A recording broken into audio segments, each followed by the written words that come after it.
Il est dit que les deux témoins tourmentaient le monde. C'est leur prophétie qui alimentait cette situation. Révélation chapitre 11 et le verset 10.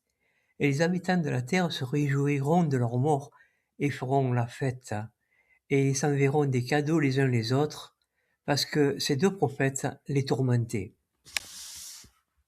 Il est évident que ces deux témoins ont pouvoir sur le monde entier. Il y a une action qui les tourmentait, c'est-à-dire qui tourmentait le monde. Nous comprenons mieux à notre époque de quoi il s'agit, puisque le monde est affecté par l'action des deux témoins. Leur mort est donc une libération. Nous savons que les deux témoins bloquent le détroit d'Ormuz et que cette action fait chuter l'économie mondiale. Trump et Netanyahou sont ces deux témoins. C'est le camp occidental et il est permis de nuire aux ennemis d'Israël pendant 1260 jours. Il n'est pas étonnant que, à la mort de ces deux témoins, les gens font la fête. Ils vont penser que leur tourment est fini.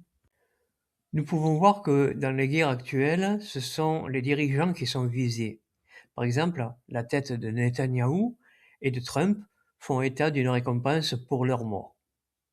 La Bible nous dit quand leur mort arrivera. Elle se situe après les 1260 jours. Il nous a même dit par qui ils vont être tués. Il s'agit de la bête écarlate, c'est-à-dire le 8e roi, c'est-à-dire Poutine, qui est allié avec l'Iran et d'autres rois du camp oriental. Nous voyons aujourd'hui ces choses se dessiner. Le plan de Dieu devient plus clair. Si nous suivons cette chronologie, nous savons que 3 jours et demi après, Jésus vient. Nous pouvons savoir que Jésus vient puisque ce sera la résurrection des deux témoins et il n'y a que Jésus pour pouvoir les ressusciter. Ce qui nous montre que quand nous verrons cette situation, nous saurons quand Jésus viendra. Beaucoup font de la Bible un livre confus, symbolique, mais nous pouvons voir que c'est le contraire. Elle est précise et claire.